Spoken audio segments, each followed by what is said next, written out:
김장 김치 한 대야 엎었다고 머리채를 잡아 바닥에 내동댕이 쳤습니다. 그것도 시어머니 한복에 김치 좀 튄 것 때문에요. 그날 저는 한 가지를 깨달았습니다. 나는 이 집의 며느리가 아니라 값싼 노동력이라는 거려. 그날 김장날 마당에서 제 머리카락을 움켜쥔 사람은 남편이었습니다.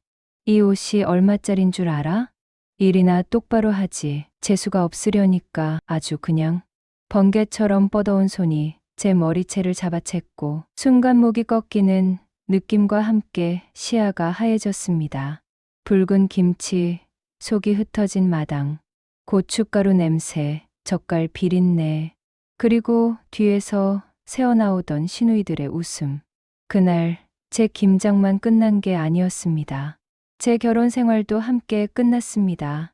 사연 시작하기 전에 이 영상을 보고 계신 분들께 한 가지만 부탁드릴게요. 여러분의 구독과 좋아요, 그리고 따뜻한 댓글 하나가 절망 속에 있는 누군가를 살려낼지도 모릅니다. 입동친한 지 나흘째 되던 날 아침이었습니다. 하늘은 잿빛이었고 찬바람이 마당을 훑고 지나갔습니다. 시댁 마당 한가운데 고춧가루가 잔뜩 묻은 대야들이 줄지어 놓여 있고 절인 배추가 산처럼 쌓여 있었습니다. 나는 박미란, 48. 이 집 며느리로 산 지 20해째 되는 해였습니다. 새벽 5시에 눈을 떴습니다. 무릎은 쑤셨고 허리는 서 있는 것만으로도 부서질 것 같았지만 누워 있을 수는 없었습니다. 미란아, 김치소 제대로 봐. 작년엔 싱거워서 먹을 게 못 됐어. 부엌 밖에서 들려오는 시어머니 목소리. 올해 새로 맞췄다는 연분홍 비단 한복을 입고 김장날에도 절대 앞치마는 하지 않는 그 사람. 김장은 며느리가 하는 거고 나는 집안 어른으로 앉아 있어야 한다는 게 그분의 인생 철학이었습니다. 네, 어머님, 지금 보고 있어요.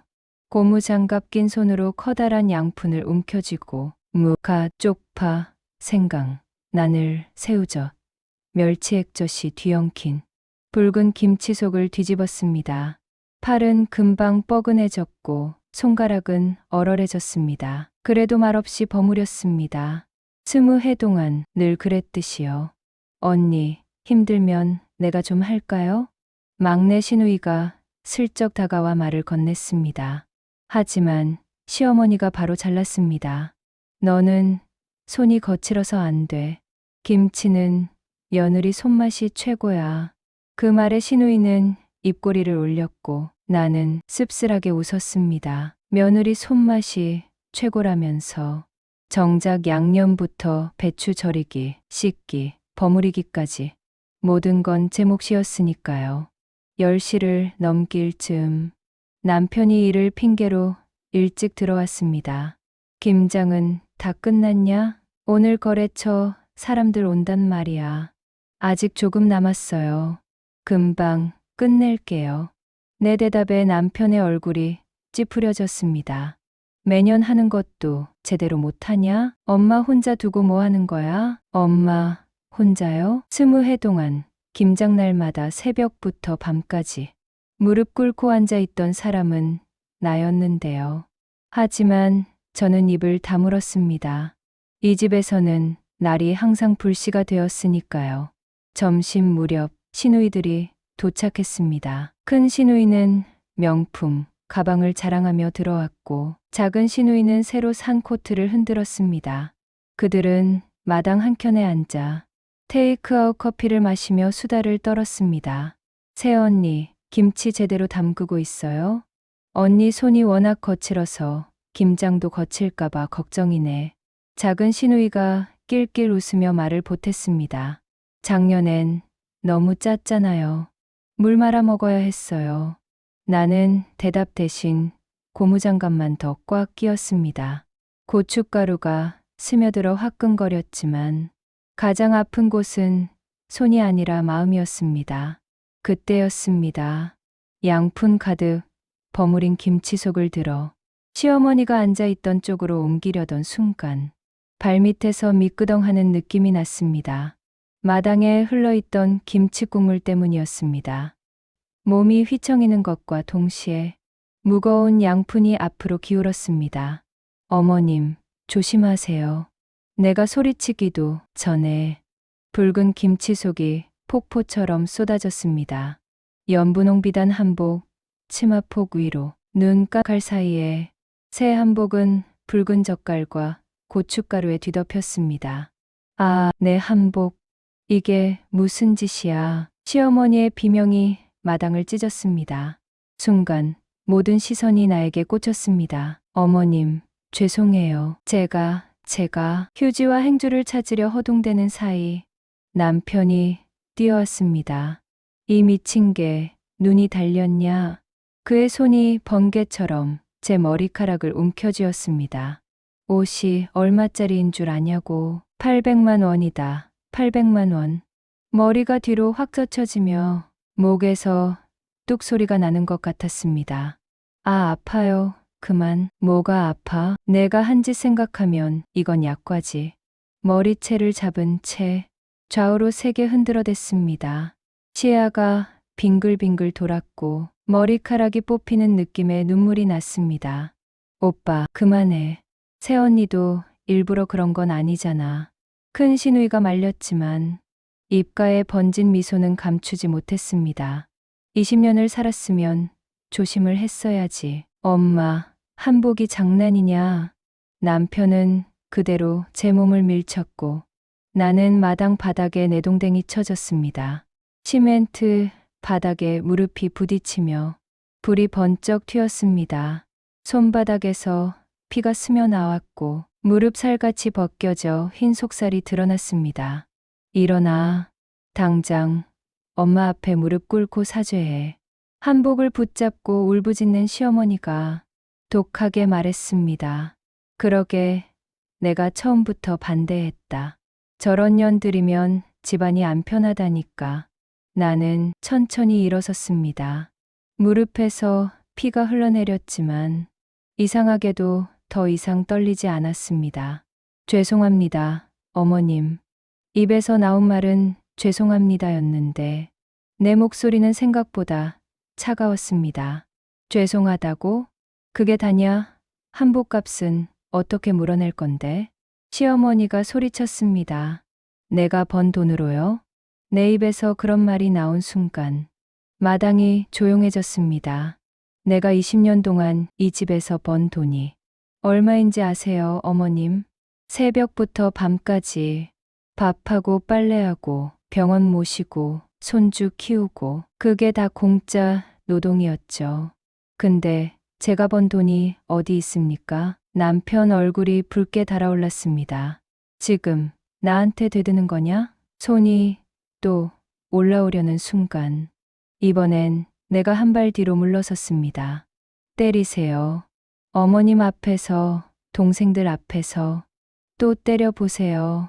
20년 동안 맞고 살았으니까 오늘이 마지막이 되겠죠. 마당 공기가 얼음처럼 굳었습니다. 이혼하겠다는 소리예요. 내가 또렷하게 말하자 시누이들이 동시에 숨을 삼켰습니다. 너 미쳤냐? 내가 뭘 믿고 이혼을 한다고 나서 남편이 소리쳤지만 이상하게도 나는 두렵지 않았습니다. 저도 사람입니다. 이제 더 이상은 못 살겠어요. 나는 앞치마를 벗어 던졌습니다. 고무장갑도 벗어 던지고 붉게 물든 손을 하늘로 들어 올려 보았습니다. 이게 10년 동안 이 집 며느리 손이에요. 이 손 더 이상 여기 묻어두지 않을 겁니다. 여자가 참아야 가정이 유지되는 거야. 어디 나가서 살 자신은 있냐? 시어머니의 목소리가 날카롭게 쫓아왔지만 나는 대문 쪽으로 걸어갔습니다. 맨발로요. 눈발이 흩날리기 시작했습니다. 차가운 시멘트 바닥이 발바닥을 찔렀지만 멈추지 않았습니다. 영영, 돌아오지 마. 너 없어도 우리는 잘 산다. 남편의 고함이 등 뒤에서 들려왔습니다. 나는 대문을 나서며 단 한 번도 뒤돌아보지 않았습니다.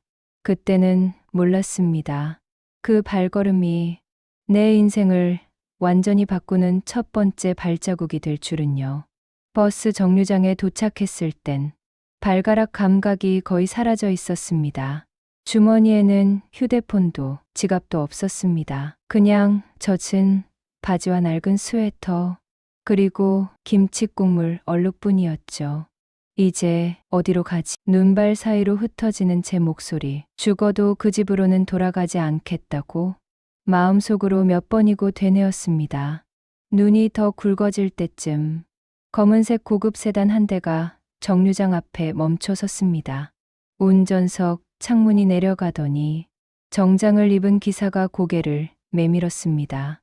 저기요, 괜찮으세요? 대답할 기력도 없던 저는 그냥 그를 멍하니 바라볼 뿐이었습니다. 잠시 후 뒷문이 열렸습니다. 검은 캐시미어 코트를 입은 노부인이 차에서 내렸습니다. 차가운 바람 속에서도 품위가 느껴지는 사람이었습니다. 세상에 이 추운 날 맨발로 노부인이 내 발을 보는 순간 얼굴이 굳어졌습니다.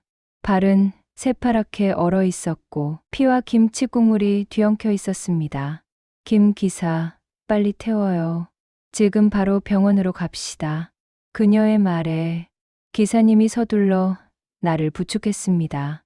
따뜻한 히터 바람이 부는 차 안에 들어오자 몸이 풀리면서 그제야 눈물이 터져 나왔습니다. 고맙습니다. 정말. 지금은 말하지 마요. 조금만 버티세요. 노부인의 목소리는 단호했지만 부드러웠습니다. 병원에 도착해 치료를 마친 뒤 의사가 말했습니다. 조금만 늦었어도 발가락을 잃을 뻔했습니다. 나는 경실 침대에 누워 있었고 발에는 두꺼운 붕대가 감겨 있었습니다. 침대 옆 의자에 앉아 있던 노부인이 미소를 지었습니다. 이제 좀 어때요? 고개를 끄덕이며 인사를 했습니다. 정말 감사해요. 낯선 사람인데 이렇게까지 은혜가 아니에요. 그냥 내가 예전에 못 지켜준 어떤 여자를 떠올렸을 뿐이에요. 노부인의 눈빛에 묵은 그림자가 스쳤습니다. 저도요.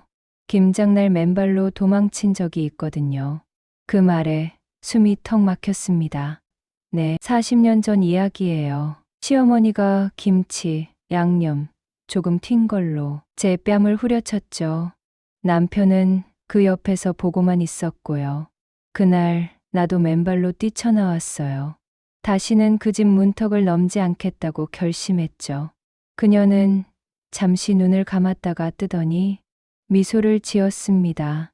소개가 늦었네요. 나는 윤정화라고 해요. 지금은 혜진식을 하고 있어요. 마트에서 늘 보던 김치, 장류, 반찬 회사. 그 회사의 회장이 지금 내 앞에 앉아 있었습니다. 가만히 보니까 옷에 김치 국물이 잔뜩 묻어 있더라고요. 그래서 알았어요. 아, 저 사람도 김장하다 도망쳤구나. 정화라는 그 여자의 미소 속에 이상한 동지애 같은 것이 느껴졌습니다. 미란 씨, 갈 곳 있어요? 나는 고개를 저었습니다. 친정도 형제도 돌아갈 곳은 없었습니다. 그럼 우리 회사 직원 숙소로 가요. 몸부터 추스르고 천천히 생각해봐요. 그렇게 해서 나는 갑자기 혜진 직원 숙소라는 곳에 입주하게 되었습니다. 깔끔한 원룸, 따뜻한 침대, 식료품이 가득한 냉장고, 김치 국물에 젖은 옷을 벗고 뜨거운 물에 몸을 담그자 나서는 안 될 것 같은 눈물이 끝없이 쏟아졌습니다. 나는 이렇게 따뜻한 물에 몸을 담글 자격이 있는 사람일까? 그날 밤 20년 만에 처음으로 편안한 숙소에서 정신없이 잠이 들었습니다. 다음 날 오후 정화가 다시 찾아왔습니다. 좀 어때요? 많이 괜찮아졌습니다. 나는 어색하게 웃었습니다. 정화는 서류 봉투를 꺼냈습니다. 한 가지 제안이 있어요. 혜진 11에 볼 생각 있어요? 나는 귀를 의심했습니다. 제가요? 저는 고졸이고 20년 동안 집안일만 했는데 집안일만? 그 말 이제 하지 마요. 20년 동안 새끼 밥 차리고 반찬 만들고 김장하고 온갖 집안 음식 다 해본 사람한테 그게 집안일만이에요? 우리 회사에서 제일 필요한 사람이 바로 그런 사람이에요. 나는 눈물이 날 것 같았습니다. 하지만 지금 이런 상황에서 일 얘기는 너무 큰 호혜 같아서 호혜 아니에요. 비즈니스예요. 나는 능력 있는 사람을 데려다 쓰는 거고 미란 씨는 제때 대가를 받는 거죠. 그 말에 마음 한켠이 꽉 채워지는 느낌이 들었습니다. 그 순간 정화의 전화가 울렸습니다. 잠깐만요. 통화를 마치고 정화의 얼굴이 굳어졌습니다. 혹시 남편 이름이 김성호예요? 방금 연락이 왔는데 그 사람이 경찰에 실종 신고를 하고 온라인 커뮤니티에 아내가 돈 많은 노인과 도망갔다고 글을 올렸대요. 심장이 덜컥 내려앉았습니다. 저 어떡하죠? 도망치지 마요. 이제부터는 정면으로 맞설 거예요. 그녀는 바로 변호사에게 전화를 걸었습니다. 그날 저녁 이혼 전문 변호사 정민호를 만났습니다. 병원 진단서, 폭력 정황, 결혼 후 형성된 재산, 시댁 아파트, 그리고 혹시 그 집 살 때 친정에서 돈 보태준 거 있어요? 순간 오래된 기억이 떠올랐습니다. 내 아버지가 3억을 보내주셨어요. 집 장만하는데 보태 쓰라고. 그거 증거 있어요? 집 장롱 어딘가에 아버지 편지랑 통장 사본이 있을 것 같았습니다. 그거 찾으면 아파트도 그냥 남편 명의가 아니에요. 법적으로 미란 씨 권리가 생겨요. 그날 밤 나는 결심했습니다. 도망치는 대신 싸워보겠다고. 혜진 연구소 첫 출근 날 하얀 가운을 입고 실험대에 선 제 모습을 거울로 보며 웃음이 나왔습니다. 연구원 박미란이라는 명함을 받았을 때 손이 떨렸습니다. 그리고 그날 오후 우리는 남편이 회사에 있는 시간을 노려 조용히 그 집에 들어갔습니다. 마루 장판을 들춰 숨겨둔 나무 상자를 꺼내고 그 안에서 아버지의 편지와 통장 사본을 찾았습니다. 우리 딸 집 장만하는데 보태 써라. 너만 행복하면 된다. 아버지의 글씨가 눈물에 번져 보였습니다. 바로 그때 현관문이 쾅 열리는 소리가 났습니다. 누구야? 숨이 멎을 듯한 그 목소리, 김성호였습니다. 남편이 방으로 쑤셔 들어오며 소리쳤습니다. 여기가 내 집이냐? 감히 도둑처럼 들어와? 이 집, 20년 동안 제가 청소하고 밥하고 빨래하고 살던 집이에요. 나는 처음으로 그 사람 눈을 똑바로 쳐다봤습니다. 변호사가 앞을 막아서며 말했습니다. 접근 금지 명령 내려져 있습니다. 한 발 더 오시면 바로 신고하겠습니다. 남편이 달려들려는 순간 나는 캠코더를 번쩍 들었습니다. 다 찍고 있어요. 여기서 또 폭력 쓰시면 이번엔 당신 인생이 끝나요. 남편이 멈칫하는 동안 우리는 집을 빠져나왔습니다. 차에 올라타자 나는 아버지의 편지를 가슴에 꼭 끌어안았습니다. 혜진 연구소에서는 내 손맛을 데이터로 바꾸고 레시피로 만들고 상품으로 만들어냈습니다. 그리고 몇 주 뒤 내 이름을 딴 김치가 출시되었습니다. 미란의 깊은 맛 김치 출시 일주일 만에 매출 10억을 넘겼다는 소식을 들었을 때 나는 울었습니다. 20해 동안 욕먹던 내 손맛이 처음으로 칭찬받는 순간이었습니다. 그 사이 이혼 소송은 시작됐고 남편의 회사 자금 횡령 사실까지 드러났습니다. 법정에서 판사 앞에 선 날 남편은 여전히 제 잘못이라고 했고 시어머니는 며느리가 참았으면 됐을 일이라고 말했습니다. 그때 증인석에 선 사람은 내 아들 준호였습니다. 아버지가 엄마 때리는 거 어릴 때부터 봤어요. 임신했을 때도 배만 피해서 때렸어요. 할머니는 늘 엄마 탓이라고 했어요. 아들의 입에서 나오는 그 잔혹한 진실 앞에서 법정이 조용해졌습니다. 내 엄마는 세상에서 제일 강한 사람이에요. 그래서 이제는 행복하게 살게 해주세요. 판결문이 읽혔습니다. 이혼, 인용, 위자료 지급, 재산, 분할, 아들, 양육권. 20년 동안 누구 하나 내 편이 되어주지 않았던 세상에서 처음으로 법이 내 손을 들어준 날이었습니다. 그 후로의 이야기는 생각보다 빨리 흘러갔습니다. 남편은 횡령죄로 실형을 살게 되었고 시어머니는 병원과 요양원을 오가며 늦은 후회를 입버릇처럼 말했습니다. 미란아, 내가 너무 못됐다.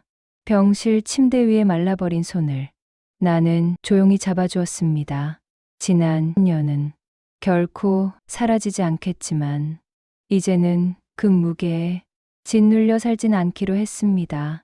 그 대신 나는 새로운 길을 택했습니다.